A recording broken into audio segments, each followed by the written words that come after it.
All right, so today we're gonna be discussing a pulling rear leg.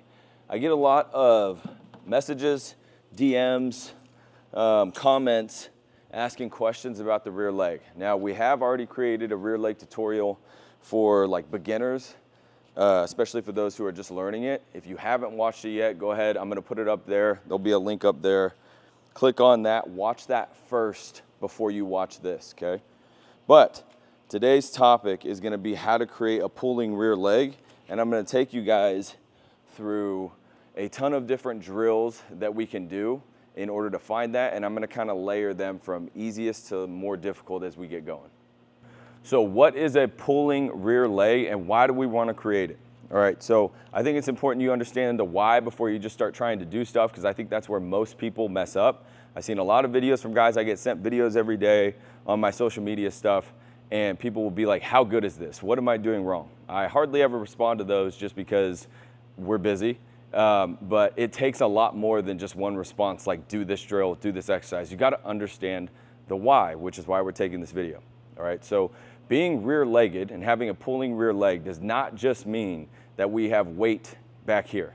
That's like step one, okay? Because you know that you wanna keep weight back here and not shuffle it forward, right? Not have a ton of momentum and lunge forward. But just having weight back here doesn't do it, okay? It's not good enough. That's why when your coach screams from the dugout, stay back, when you're out in front chasing something off speed, it doesn't help you. Like obviously, I don't wanna lunge out there and look like an asshole and swing and miss, okay? But I still do, right? And so this is gonna teach you how to not do that.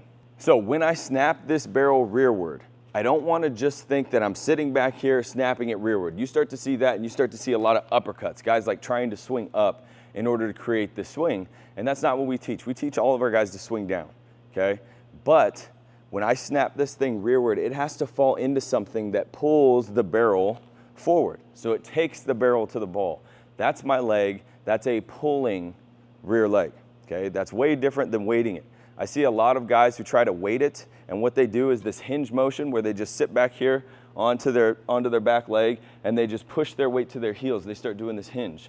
That's a false coil. There's no coil that's happening there. You're not gonna find this stretch up the back when you do that, okay? So an easy way to see if you're coiling, take video of yourself from the side just like this, and see if your belt buckle counter rotates like that when you're doing it, okay? If it just pushes back like this, and you start to see like these toes come up and you're just weighting the heel has nothing to do with it. I know a lot of coaches try to teach that, like sit in your heel and stuff like that. That's not gonna create a pulling rear leg, all right? So the first drill that we're gonna start with is going to be a stretch and fire, which I've demoed a lot in the past, but I'm gonna take you through a good explanation of it so you can try to feel that pulling rear leg. Okay, first things first, do not talk shit about my Home Depot bucket, dude. This is a godsend. I'm not gonna spend $30 on a baseball bucket, all right? So that's step one. Step two, when you're,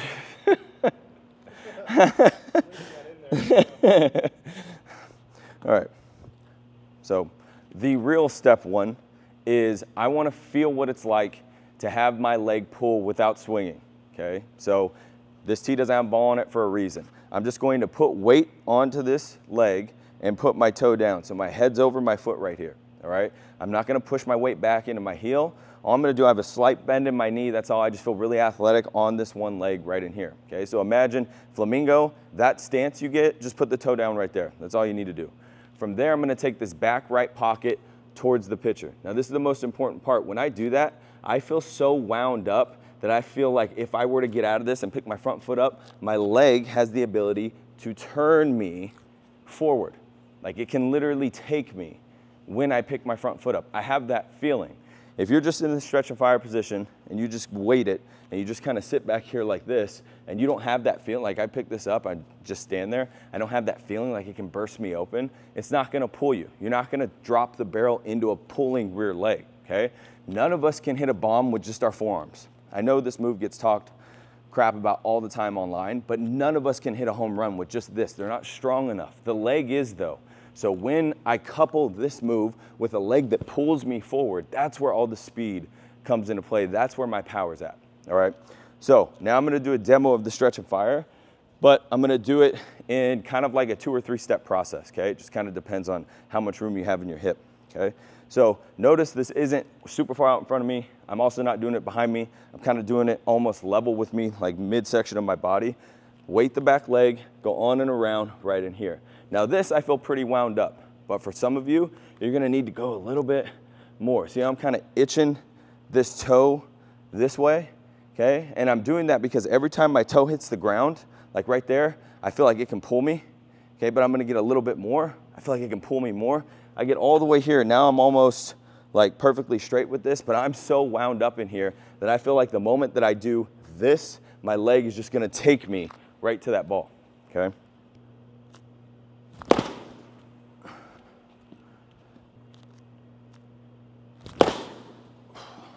That was good.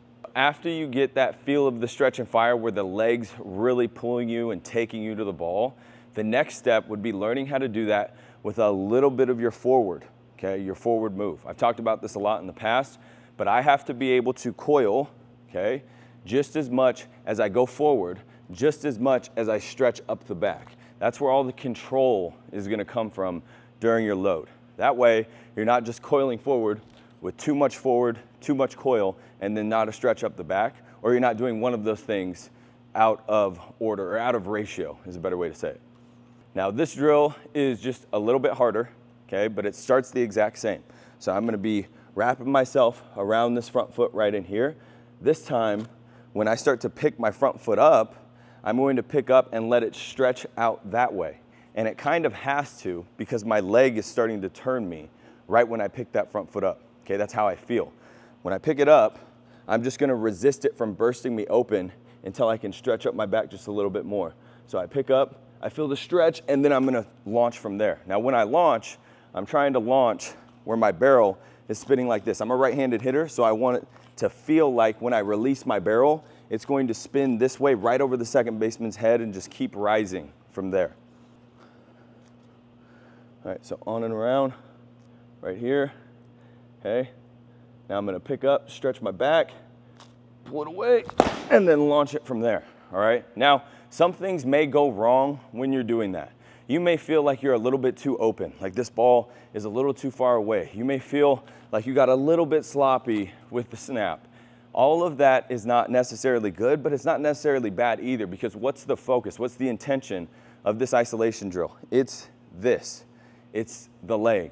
As long as the leg felt like it pulled me, which it did right there, then I'm good there. I'm gonna do another one.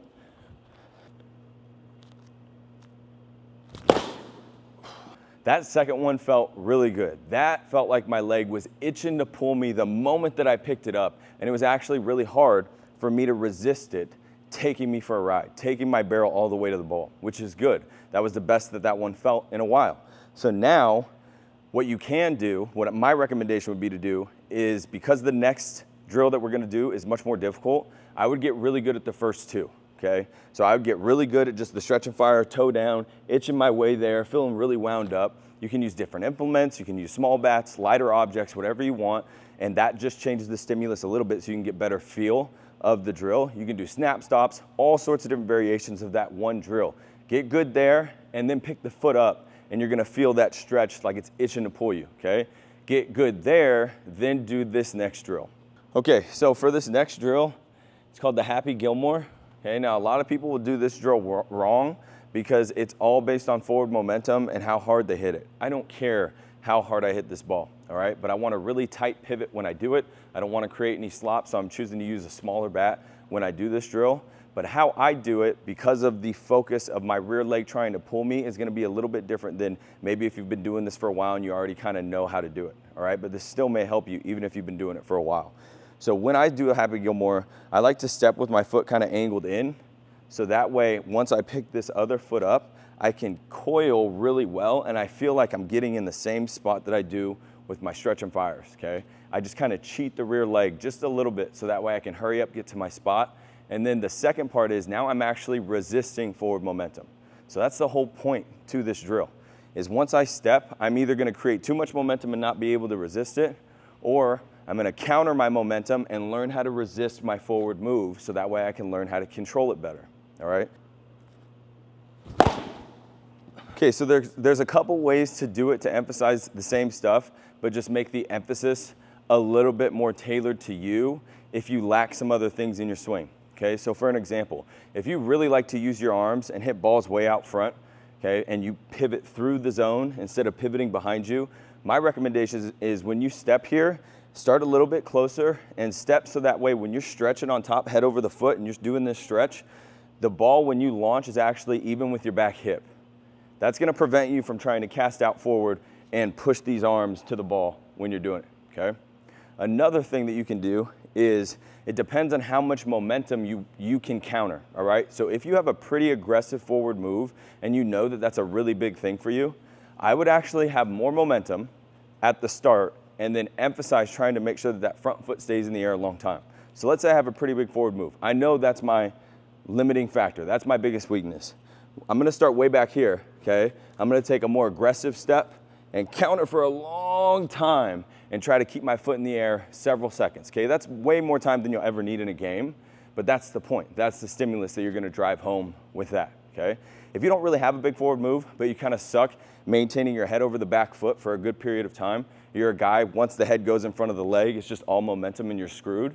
Instead, take a very small step and just exaggerate the stretch up the back, okay? So something like that would look more like this. Little step, stretch right in there. It's just enough momentum for you to learn how to counter it. That's it, okay?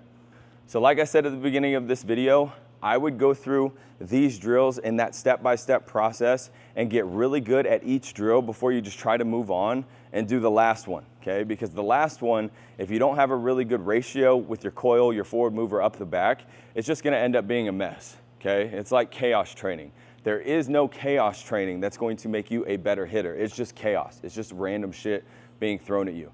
That's why we don't just randomly set up a velo machine when somebody has never learned how to do this swing before. It doesn't make any sense for them to do it. Just like it won't make sense for you to just skip all this stuff and do the Happy Gilmore because you know you hit the ball harder when you do it, even though you're not doing anything right, okay? So know yourself as a hitter, take video of yourself, compare yourself to the best just like we do here, and see where that gets you. If this video helped you guys out, do me a favor. We are trying to impact the game at the highest level. We want our baseball education available to the masses. All you got to do to help us out, take a few seconds out of your day, hit the like button, subscribe, share this video to a friend, share it on your social media, and it'll help us out a ton. If you're looking for training or guidance in your training, go ahead and look at the description down below and you'll get to our website.